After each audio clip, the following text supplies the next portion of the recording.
You won't believe the kind of crazy I've been dealing with lately. My barn? Gone. Burned to the ground.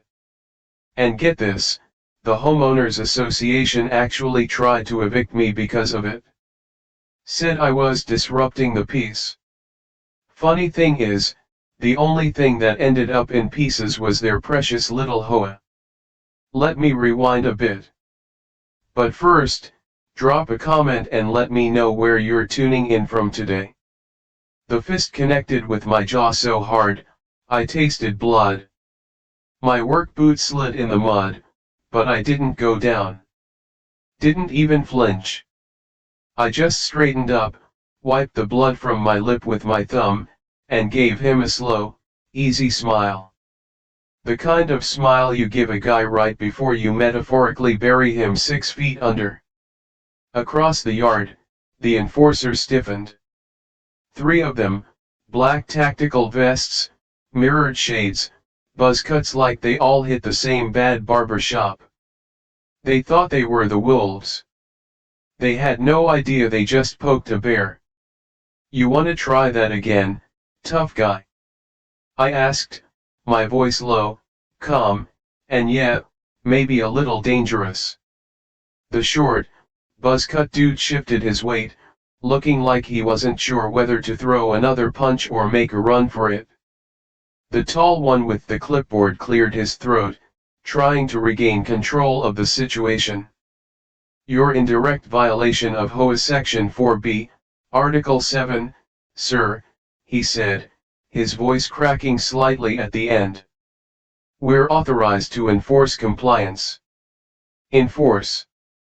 I echoed, tilting my head real slow. Exactly what were you planning to enforce with that punch, son? He flinched. Buzzcut muttered something about me asking for it, man. Brenda, the neighborhood busybody, stood across the street, watching like a general surveying her troops. Sunglasses on, arms crossed, a smug little victory smirk practically dripping off her face. She didn't think this was a disagreement, she thought it was an extermination. Too bad for her, I don't scare easy. I took a slow step forward. Just one. Just enough to make Buzzcut jump like a startled rabbit. Clipboard guy fumbled the papers in his hand, trying to recover. We have the right to issue citations for non-compliance, he said, louder this time. You've been warned repeatedly about unauthorized corn. I interrupted, deadpan. Unauthorized fence posts? Unauthorized breathing, maybe. That got a few chuckles from the neighbors peeking out their windows. Brenda's smirk tightened. Tall guy, let's call him Chad, probably mid-40s, trying way too hard, tried to reassert authority. Sir, if you continue to obstruct HOA enforcement procedures, we'll be forced to escalate. I raised both hands lazily, palms up. By all means, I said. Escalate. They weren't ready. Not even close. Buzzcut, probably early 30s and all muscle no brain, lunged first. Stupid and fast. Tried to grab my shirt. Big mistake. I sidestepped, smooth and easy, letting him trip over his own feet and eat dirt in the muddy flower bed by the porch. You boys sure you're certified for this? I asked, my voice carrying to the growing audience. Clipboard's face flushed a deep red. We're authorized. He stammered. Authorized by who, exactly? I cut in. Brenda stiffened. That's when the sprinklers kicked on. And not just any sprinklers. The ones I'd replumbed last night with a little help from some old special projects know-how. White plumes of chalk dust exploded into the air, thick, blinding, turning my front yard into a freaking battlefield. Buzzcut howled, scrambling backward as the powder coated his face and uniform. Clipboard dropped his papers and stumbled into Chad, who was coughing and swearing up a storm. Brenda took 2 panicked steps backward and tripped right over a garden gnome, landing flat on her backside. Best thing I'd seen all year. Neighbors laughed. Phones came out. Somewhere, someone started clapping. Buzzcut staggered toward the street, blinking like a guy caught in a blizzard. "You all right there, champ?" I called after him, hands cupped around my mouth. Clipboard furiously wiped at his face, trying to clear his sunglasses. It only made it worse. He just smeared chalk into every pore. He looked like a sad, angry marshmallow. Chad barked into his radio, his voice cracking under pressure, but the sprinklers had short-circuited their cheap equipment. Static answered him back. I could have helped them. I could have stopped it. I could have called it enough. But I didn't. Because some lessons, you gotta let them burn in. For you, a free like is easy. But for me, it is the greatest support and encouragement. For this video, can you give me 1 like and 1 subscription? Thank you very much. Brenda scrambled to her feet, brushing at her pants like dignity was something you could wipe off with a paper towel. You'll regret this. She shrieked, jabbing a finger at me. You just committed assault. Pretty sure standing still isn't a crime, I said, my voice light. But thanks for the legal advice, counselor. You'll be hearing from the HOA's lawyer. She screamed. I grinned wider. Great, I said. I'll add them to the list. Buzzcut finally staggered onto the sidewalk, coughing so hard he bent over double. Chad and Clipboard weren't far behind, slipping and sliding their way out of my yard like scared toddlers on roller skates. And me? I just leaned against the porch rail, arms folded, watching the show. Beneath the easy smile, though, something ugly stirred. A memory, boots in mud, gunfire snapping too close, a man barely more than a kid reaching out to me with bloodied fingers. Help was coming. Or maybe it wasn't. There were no rules left to follow in this little war. I blinked it away, buried the thought deep down. This wasn't the battlefield, this was my home, and they'd brought the fight right to my door. The laughter from the neighbors rolled across the street like a slow wave. Brenda stormed off, red-faced and shaking with fury. Her compliance team tripped over each other in their haste to retreat. And me?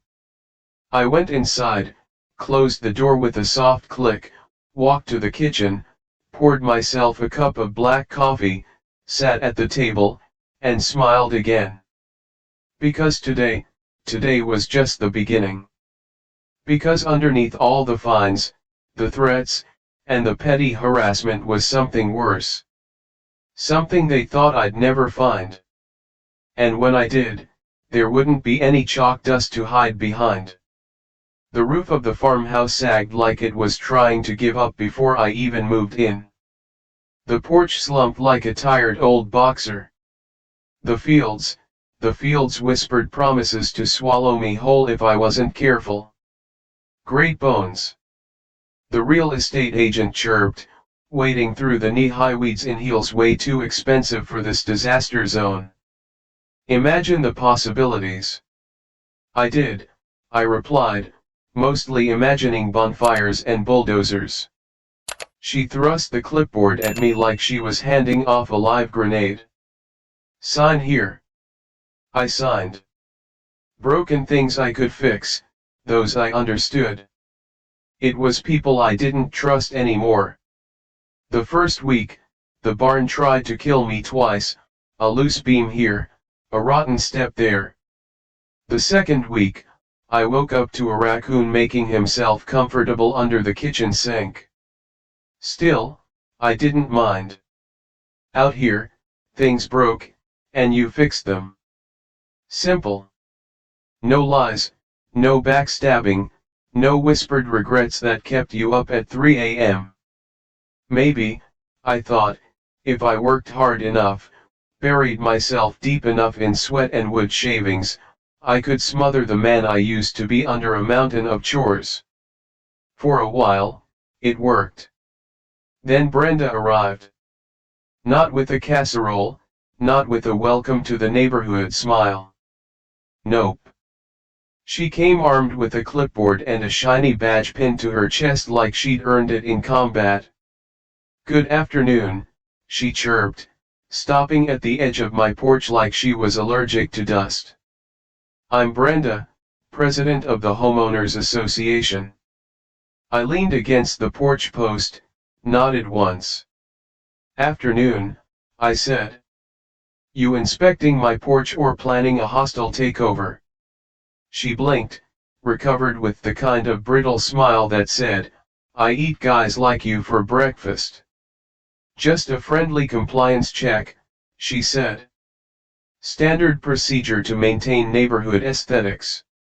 I looked past her at the overgrown fields, the bent fence posts, the half-dead oak tree clinging to life. "Yeah," I said dryly. "Real pristine." Brenda snapped open her clipboard like she was drawing a weapon.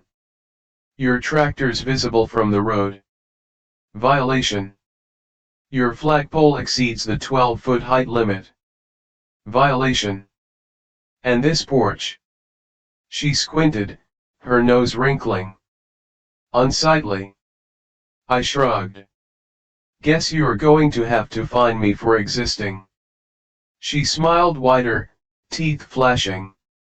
"Oh, we have protocols for non-compliance." "Good to know," I said, plucking the violation paperwork from her hand like I was swatting a fly. "I'll make sure my chickens get a copy too." Her jaw tightened, but she turned on her heel and stalked back down the driveway, the clipboard clutched so hard her knuckles went white. I thought maybe, just maybe, that would be the end of it. It wasn't. 3 days later, I found them, Brenda's compliance team. 2 guys in matching polo shirts and khakis, wielding measuring tapes and poking around my front yard like they were sizing it up for auction. I stepped off the porch, slow and easy. "Something I can help you boys with?" I asked. One of them straightened up, trying for a casual air. "We're just verifying property dimensions for community standards." I pointed at the rusted mailbox with a crooked smile. "You gonna measure that too? Might find it's harboring dangerous thoughts." The younger one chuckled under his breath. The older guy, maybe late 30s and balding, elbowed him sharply. "Official HOA business, sir." I nodded thoughtfully. "Got a warrant with that clipboard?" Both men stiffened. I didn't raise my voice, didn't step closer, just smiled real slow, real lazy. The way a man smiles when he's debating whether mercy is worth the effort. They packed up real quick after that. Brenda watched from across the street, arms crossed, mouth pinched like she'd just sucked on a lemon. My neighbor, Dave, a guy in his early 50s with a perpetually worried look, wandered over later that day, a shovel slung across his shoulder. "Careful with her," he said, jerking his chin towards Brenda's house. "She'll find you for breathing too loud." I laughed, but it felt hollow. "Doesn't scare me," I said. Dave's eyes darted nervously to Brenda's window. "Should," he muttered. "She doesn't fight fair. Never has." That night, I dragged the mailbox 6 inches back toward the house. Wasn't necessary, wasn't on any blueprint. I just did it because sometimes, when people start fencing you in, you dig your heels in, even if it makes no sense. It wasn't about the mailbox, it was about the line in the sand. For you, a free like is easy. But for me, it is the greatest support and encouragement. For this video, can you give me 1 like and 1 subscription? Thank you very much. And every time Brenda pushed, every time her little army marched closer, the answer buzzed louder in my head. How much do you have to bury to live in peace? And what happens when the dirt gives way under your feet? I stayed quiet. Mended my fences, literally and figuratively. Painted the porch, fixed the barn door with my own 2 hands, all while that gnawing in my gut kept asking if maybe, just maybe, being left alone wasn't something you earned by playing nice. Maybe it was something you fought for. The way you fought for your life in a place where second chances weren't given, they were taken. And just when I thought I could outwork the storm, just when I thought the hammer and the sweat and the stubbornness would be enough to hold the walls together, they crossed a line I couldn't unsee. And all that peace I'd built, it cracked wide open. Because when you rob a man of everything he's built, you don't just wake up his anger, you resurrect the man he swore he'd never become. The ticket wasn't even the worst part. It was that smug little smile Brenda shot me from across the street, like she was counting down the days until I cracked. Bright orange violation slapped on my truck window, unauthorized parking, immediate fine. My truck, in my own driveway. I peeled the slip off slow, folded it into a neat little square, tucked it into my pocket like a funeral notice. Brenda's sunglasses flashed in the sunlight as she turned away, her victory parade already starting in her mind. It didn't stop there. By the end of the week, I had a stack of tickets thicker than a bad novel: visual noncompliance, noise violation, improper storage of equipment. I looked at the citations, then at the barn I'd spent 6 months rebuilding board by board, at the field I cleared by hand, at the tractor that barely coughed to life some mornings without a prayer and a punch. And somewhere deep in my gut, the old fire flickered, the one I'd buried under a mountain of chores and coffee cups and I'm fines. Then came the second wave. Brenda didn't just file tickets, she sent out her compliance team again. This time in khaki vests and walkie-talkies, like they were on safari. 3 of them this time, marching across my property, measuring tape snapping open like warning shots. I watched from the porch, arms folded, heart hammering so loud I could hear it in my ears. I stepped down slow. "Morning, boys," I said, my voice light enough to make them flinch. Clipboard number 1, a skinny guy maybe in his late 20s, looked up, his throat bobbing. "Just conducting standard verification, sir." I nodded, took another step closer. "You know what's funny?" I said, my voice dropping a little. "You boys measure a man's land like you own it long enough, someday he might start believing it too." The youngest one, barely out of his teens, swallowed hard and muttered, "We were almost done." I smiled real slow. "Good. Would hate for you to forget how to leave." They packed up in record time. Brenda didn't budge from her command post, just watched, judging, waiting. The third wave wasn't official. Wasn't legal either. Late one night, I spotted them, figures creeping through the dark, flashlights flickering between mailboxes. By the time I got my boots on, they were gone. But they left their mark. A fresh message spray painted across the side of the barn, black letters dripping under the moonlight: "Go home." I stood there for a long moment, the cold biting through my jacket. The barn had been the first thing I'd rebuilt after moving here. Late nights hammering boards back into place with bloody knuckles and aching shoulders, swearing at myself and the world in the same breath. And now, defiled. Brenda wanted to break me. Wanted to remind me this place wasn't mine anymore. I ran my hand across the rough wood, paint flaking under my fingers. Somewhere deep under the surface, something cracked. Not loud, not obvious. More like the hairline fracture in a dam, hidden until the flood finally bursts. Inside the house, I slammed my fist into the door frame so hard the whole wall rattled. Pain shot up my arm, sharp and real. Good. Better than feeling nothing. In the kitchen, the hunting knife sat gleaming on the table under the dull overhead light. The whetstone next to it, half sharpened, waiting. I stared at it, not because I planned to use it, but because somewhere deep down, a voice I hadn't heard in years whispered, "There's an easier way to end this." I shook it off, buried it. Same way you bury a live wire and pray it never finds water. Next morning, Dave shuffled over, his worn baseball cap crumpled in his hands. "Tom," he said, not meeting my eyes. There's been talk." Talk. I said, squinting at him through the sunlight. "Brenda, saying maybe it's best if you." He paused, swallowed hard. "Maybe it's best if you find somewhere else before things get worse." I leaned on the shovel I'd been holding, letting the weight of his words hang between us. "You think if I pack up and leave," I said slowly, "they'll be satisfied?" Dave looked miserable.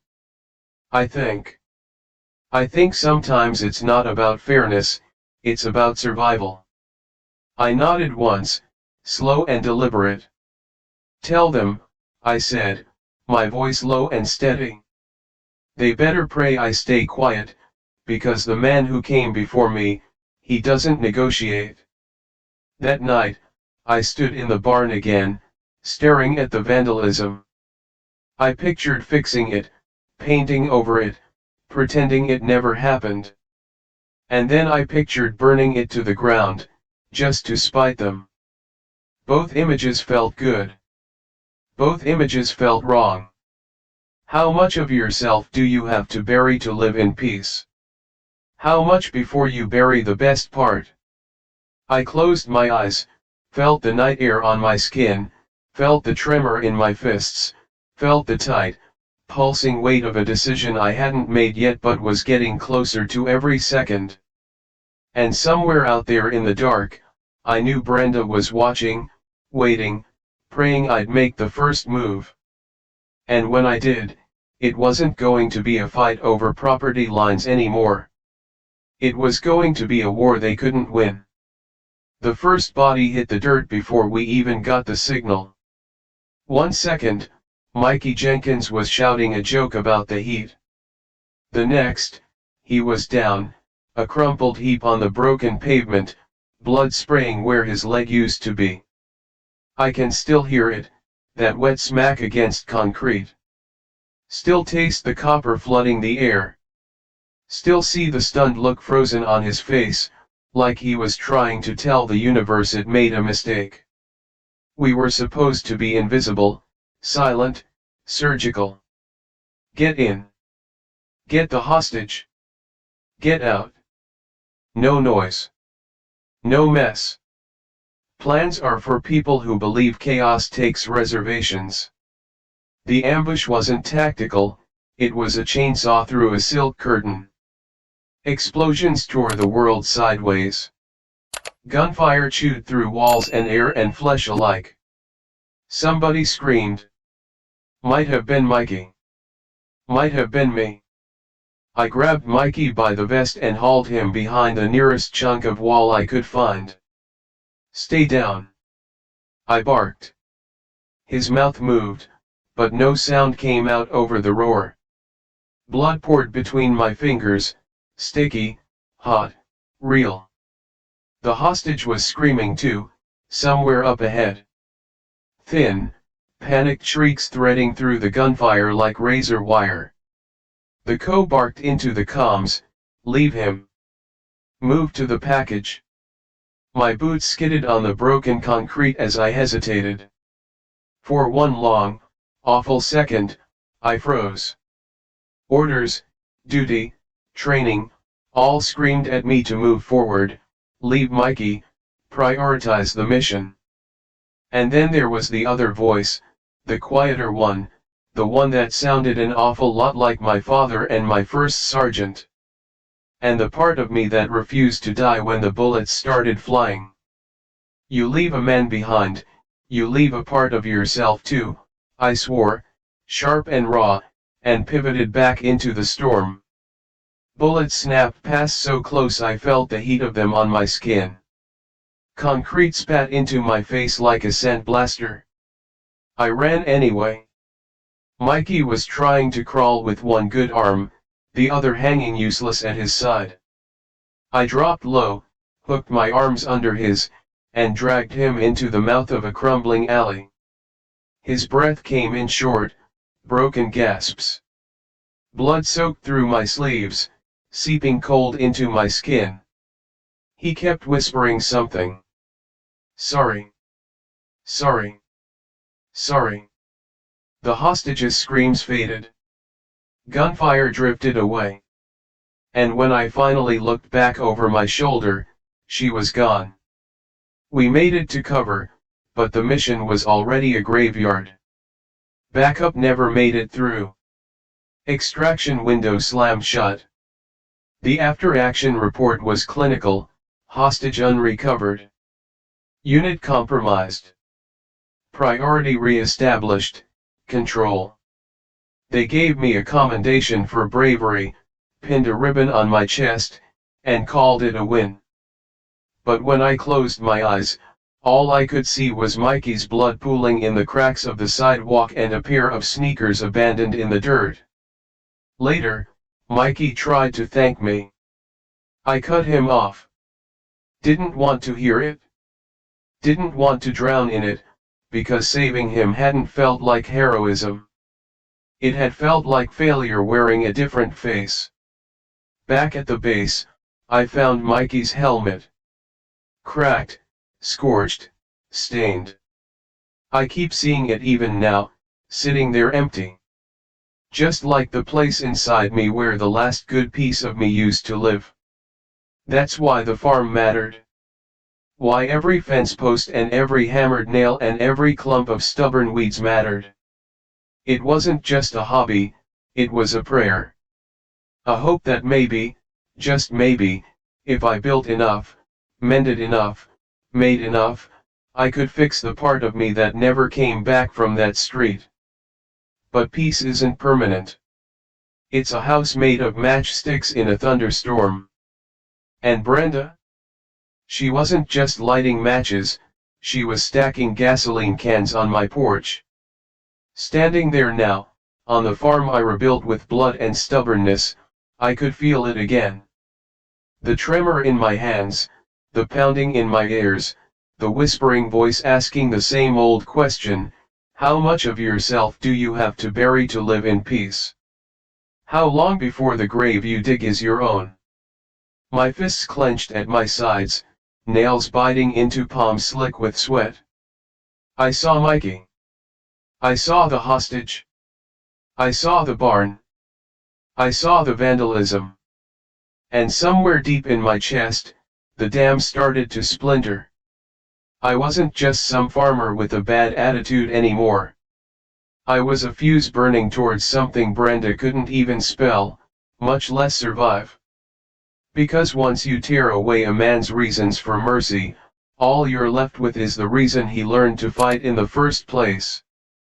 The first thing I saw was the flag, or what was left of it. Shredded, trampled, ground into the mud like roadkill. The pole snapped in two like it had been hit by a truck. The rope tangled around the broken fence like a noose. The second thing I saw was the tractor, tagged up in neon orange spray paint, "Loser, get out. Not welcome."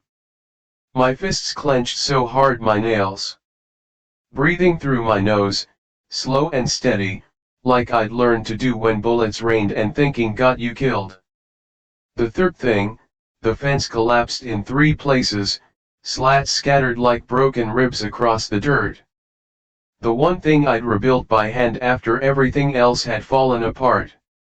The line that said, "Here's mine. Enough. Gone. For you, a free like is easy. But for me, it is the greatest support and encouragement. For this video, can you give me 1 like and 1 subscription? Thank you very much." And standing right in the middle of the wreckage was Brenda. Clipboard tucked under one arm, HOA badge shining in the morning sun like a medal for cowardice. Sunglasses covering eyes I didn't need to see to know they were full of satisfaction. "Tom," she said brightly, fake sympathy dripping from her voice, "we tried to warn you." "Tried to warn me? Like they were the victims here? Like they hadn't just lit the match?" Behind her, the neighborhood gathered, whispering, pretending they just happened to be mowing lawns or checking mail. Little clusters of cowards hoping to watch a man break. Dave was there too, hat in hand, eyes down. Even he wouldn't meet my gaze. "Tom, buddy." Another voice now.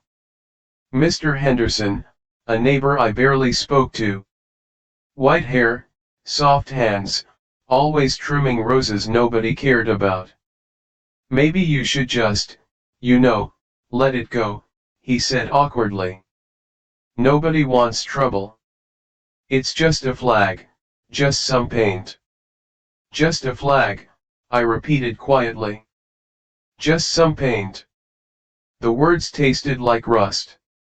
Brenda took a step closer. "You made this harder than it needed to be," she said sweetly. "If you just followed the guidelines, we wouldn't be here." She spread her hands like some twisted teacher explaining why the student deserved detention. "You chose this." The core emotional question clawed its way back to the front of my mind. How much of yourself do you have to bury to live in peace? How much before there's nothing left to save? I stepped down off the porch, boots grinding against gravel, the sound sharp. Final. The air between us crackled like dry tinder. "You're right," I said, voice low. "I did choose." Brenda blinked, threw a quick glance at the cluster of neighbors behind her, drawing courage from their silence. "You chose," she said louder now, "to ignore the rules.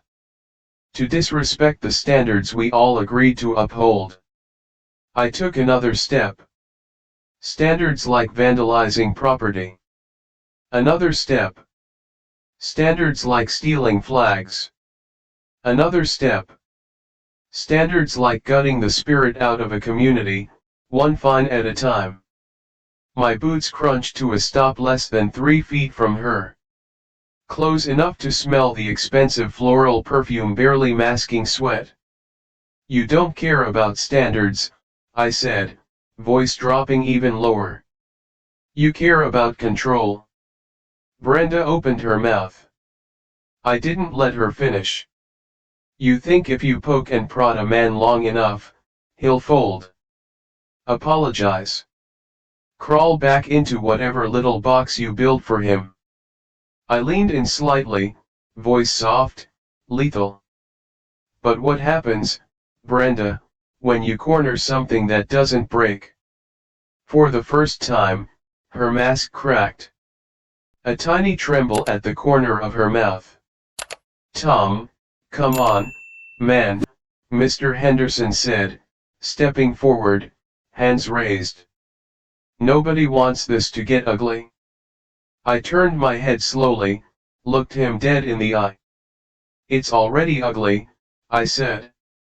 "You just didn't want to see it." Without another word, I turned back, walked to the porch, picked up the broken flagpole, rough wood biting into my palms, marched it to the front lawn, jammed it into the dirt, crooked, splintered, defiant. Then I faced them. All of them. Brenda, Dave, Mr. Henderson, every neighbor peeking from their windows, the whole pathetic little army. "You want me gone?" I said, voice cutting through the stillness. "Come and take me." Silence. No one moved. No one spoke. Because they weren't looking at the man they thought they could break anymore. They were looking at the man who came back when all the bridges were burned. The core emotional question answered itself. I wasn't burying anything anymore. If they wanted a war, they just fired the first shot. I turned my back on them, walked back up the porch, left the broken fence and broken tractor and broken dreams lying where they fell. Because the thing they didn't understand, you can break a man's house. You can break his car. You can break his fence. But if you fail to break his will, then all you've done is given him permission to strike back harder. And the man they tried to push into the dirt was about to remind them why you never start a fire you can't survive. The first strike wasn't loud. It was quiet, precise, deadly. Because sometimes the loudest wars are fought with paper, not bullets. Before sunrise, I was already moving. Boots crunching on gravel, coffee scalding my tongue, mind sharp and cold as a gunmetal blade. No mercy, no hesitation. If they wanted a war, I was going to show them how one was really fought. First, the county records office.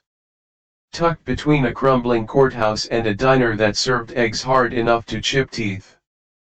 $15 in copy fees later, I had enough ammunition to flatten a small government. Brenda's HOA? A joke. Elections improperly certified, bylaws expired, voting rights restricted illegally, an empire built on sand, and all I had to do was kick. Second, the State Real Estate Board. Karen had been pocketing administrative fees for years, quietly, carefully, slipping a little off the top from every violation fine she handed out like Halloween candy. Illegal as sin. All it took was one anonymous tip, one forwarded copy of the books. The investigation would move slow, glacial even. But once a glacier starts sliding, nothing stops it. Third, the neighborhood charter, hidden in the fine print, buried deeper than Jimmy Hoffa, was a clause so old it might have been written in Morse code. Any officer found in violation of fiduciary responsibility shall be subject to immediate removal by petition. 3 infractions. Brenda had 6. I printed the documents. Neat, professional. Then walked the neighborhood like a grim-faced mailman from hell. No speeches, no arguments, just quiet drops into mailboxes. Some neighbors slammed doors before I got close. Some peeked through curtains, eyes wide and guilty. But a few smiled small, tight smiles, the kind you see in men digging graves. Brenda must have felt the shift. By noon, she was patrolling like a general at the losing end of a siege. Clipboard cracked, hair frizzed, barking orders no one wanted to follow anymore. By dusk, she cracked. She stormed up my porch, cheeks redder than a desert sunset. Didn't knock, didn't speak, just stood there vibrating with fury. "You're undermining the community," she hissed. I stayed seated, coffee in hand, boots crossed at the ankles, smiling just enough to be insulting. "Funny," I said. "Thought you said I was never part of it." "You're bitter." Brenda spat. "You're selfish. You're destroying everything we built." I stood up slowly, solid, unshakable. "You built a prison, I said. Don't act surprised, the walls are crumbling. Her hands shook. You're going to regret this, she said, voice cracking. I tilted my head. Maybe, I said. But not today. She fled. No retort, no dramatic speech, just turned and fled down the steps like a woman chased by something she couldn't fight. I thought maybe that would be the end. I was wrong. That night, a new violation notice appeared on my door. No letterhead, no signature, just a single line scrawled in red marker, "You will pay." It wasn't just petty anymore. It was personal. The next morning, Dave shuffled over, a six-pack of beer in one hand, a pen and petition in the other. I signed, he said roughly. I nodded, took the paper, no words needed. One by one, the others followed. Old Man Granger, Mrs. Whitfield, even the Thompsons who barely spoke English scribbled their names with trembling hands. Fear is contagious, but so is defiance. By the time the emergency HOA meeting rolled around, Brenda looked hollowed out, gaunt, eyes darting like a cornered animal. The meeting room smelled like stale coffee and panic. Brenda launched into a tirade the second the clock struck 6. Accusations, blame, threats. Everyone who disagreed was a danger to stability. Everyone who questioned her didn't respect tradition. I waited, silent, patient. Let her hang herself with every word. When she finally paused for breath, I stood up.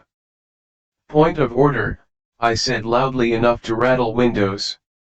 Is it legal for a president under active investigation to preside over association matters? Silence fell like a guillotine. Brenda opened her mouth, closed it, opened it again, but no sound came out. One of the board members, usually her most loyal lapdog, cleared his throat awkwardly. I think maybe we should postpone. Another nodded. Murmurs spread. And just like that, the castle crumbled. 20 minutes later, Brenda resigned. No apology, no grace, just a brittle little line about moving on to other opportunities. I didn't smile, didn't cheer, because the war wasn't over. Not yet.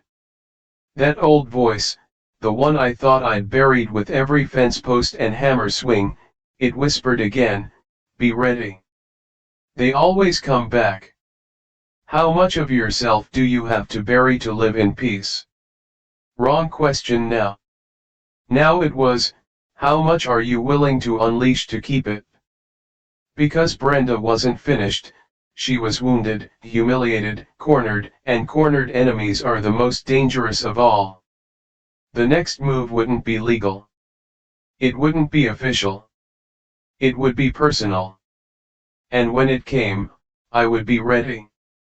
Because the next time Brenda came for me, it wouldn't be with a clipboard. It would be with claws. It started with the fire. Middle of the night, sky black and heavy, moon hiding behind angry clouds. Wind crawling across the fields like it knew something bad was coming.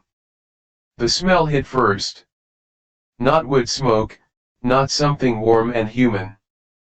Plastic, gasoline, burnt rubber. I threw open the door, and my barn, my first rebuilt pride, was an inferno. Flames clawed at the sky. Metal screamed. Heat punched the air sideways.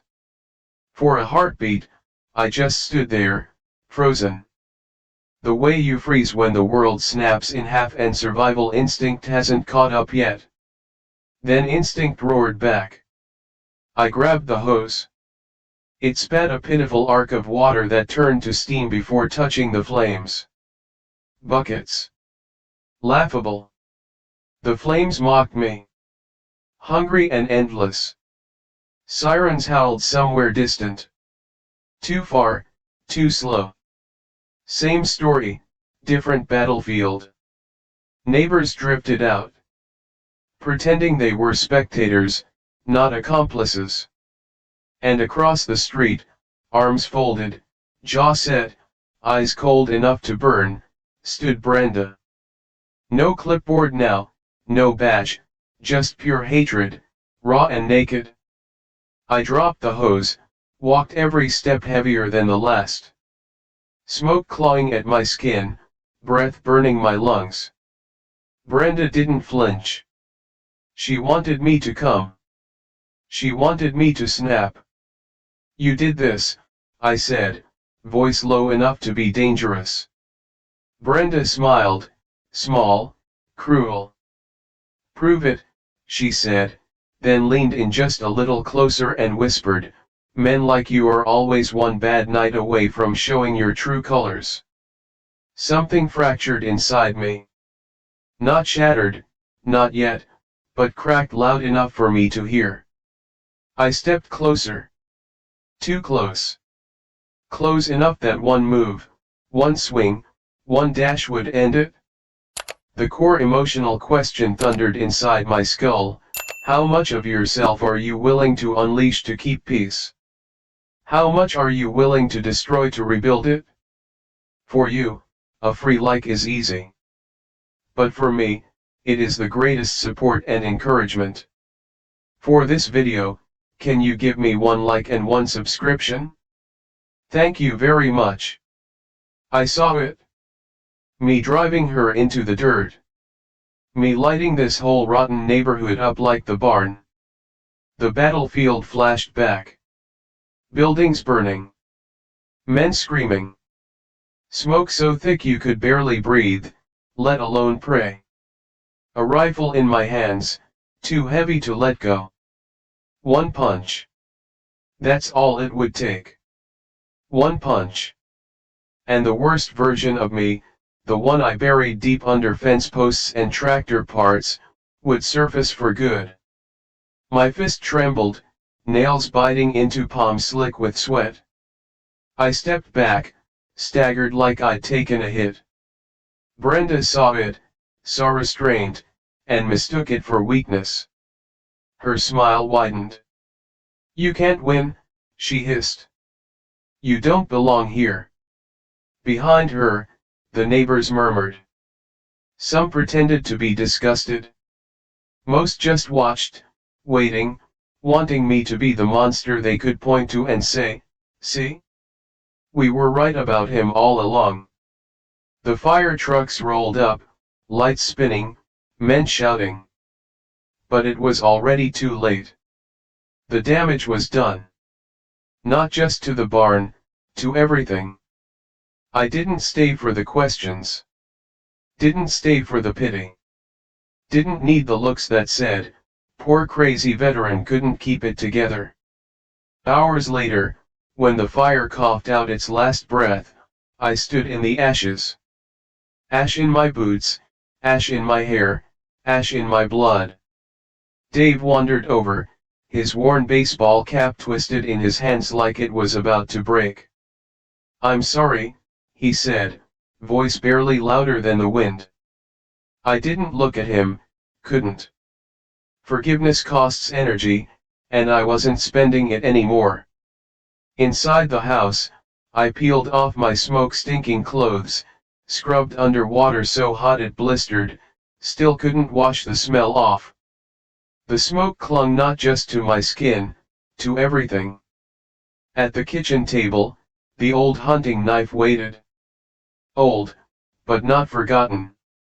I picked it up, turned it over in my hands, felt the promise humming through the steel. There's a version of me that wouldn't hesitate.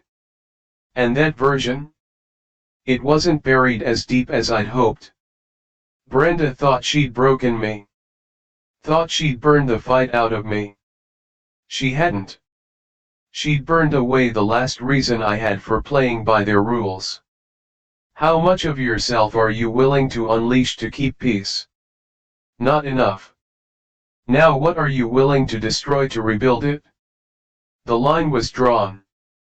Not with chalk, not with fences, not with bylaws. It was carved in fire and blood and smoke.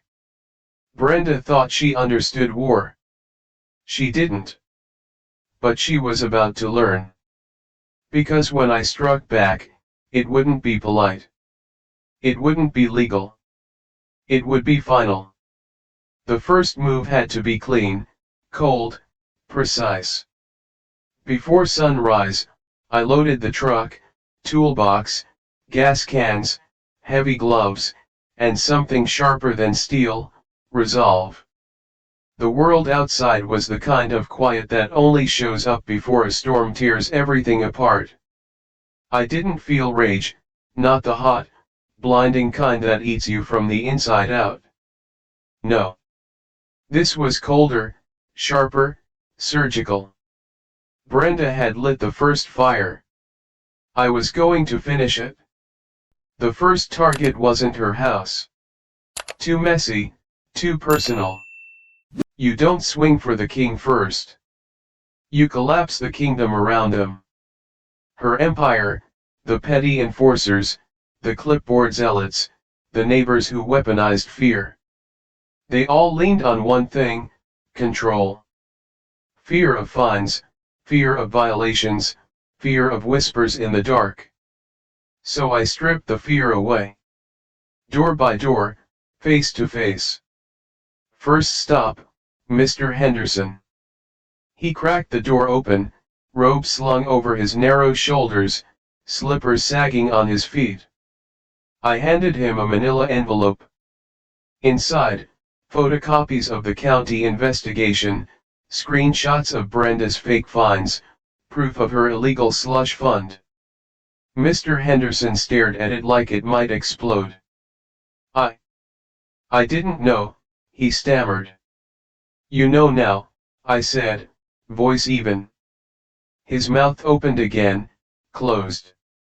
He stepped back without another word. Next, the Jones family, then the Whitfields, then the Turners. Some accepted the papers with trembling hands. Some didn't even speak. Some closed the door in my face, guilt heavy in their eyes. But not everyone folded. When I reached Mrs. Kaplan's house, a tidy brick place trimmed with perfect rose bushes, she shook her head hard. I can't fight her, she said, voice tight. She'll come after my family. She'll make our lives miserable. You're already miserable, I said. Her lip quivered. Her hand clutched the door frame like it was the only thing keeping her upright. Then she slammed the door. Not everyone chooses the right side when the lines get drawn. Some people stay cowards even when the chains fall off. And that's okay, because you don't need everyone. You just need enough. By noon, the neighborhood buzzed like a kicked hornet's nest. Rumors flying, text chains lighting up, Brenda's inner circle collapsing in slow motion. But victory didn't feel clean. It felt ugly, hollow, like winning a chess game where you had to burn half the pieces just to corner the king. Phase 2, kill the HOA itself. I filed formal ethics complaints, dropped off petitions to dissolve the HOA, flooded public records requests into every county office within driving distance. The gears of government turned slow, but they turned. And once they moved, nothing could stop them. By late afternoon, a county official stapled a bright orange notice to the HOA Community Board, operation suspended pending review. Brenda's badge of power frozen, nullified, a relic of a kingdom already falling into ruin. I waited, patient, silent, because I knew she'd come. And when she did, it wasn't angry. It wasn't hysterical. It was worse. It was desperate. Headlights slashed across my porch close to midnight. Brenda stormed out of her SUV, fists clenched so tight her knuckles blanched white. She didn't knock, didn't shout, just stood there breathing hard, face twisted in rage and fear and something uglier, realization. "You think you've won," she said, voice cracking around the edges. "You think tearing this place down makes you better." I stepped onto the porch, boots grinding old wood, calm as a man walking into his own funeral. "No," I said. "I'm not better." Pause. "But I am done letting people like you pretend you're the solution." Her mouth twisted. "You think they'll ever really let you win?" she hissed. "Men like you don't get to stay. You don't get to build. You don't get to belong." I didn't blink. Didn't breathe. Just stood there, letting the weight of her words settle. Letting her believe for one last second that maybe she still had power. Then I tilted my head. "Slow, final. Belonging's overrated," I said. She flinched like she'd been slapped. "Good." She turned, stomped back to her car, slammed the door so hard the whole street shuddered. Tires screamed down the pavement. Gone. But the fight wasn't over. Inside, I sat at the kitchen table. The old hunting knife still waiting. Still gleaming under the cold fluorescent lights. I didn't touch it. Not yet. But I wanted to. God help me, I wanted to. The core emotional question roared back in my skull: what are you willing to destroy to rebuild peace? Turns out, more than I thought. I destroyed trust, destroyed illusions, destroyed the fantasy that you could build something good without first tearing down everything rotten underneath. And in the ashes, maybe something better would grow. Maybe. But maybe not. Because winning felt an awful lot like losing.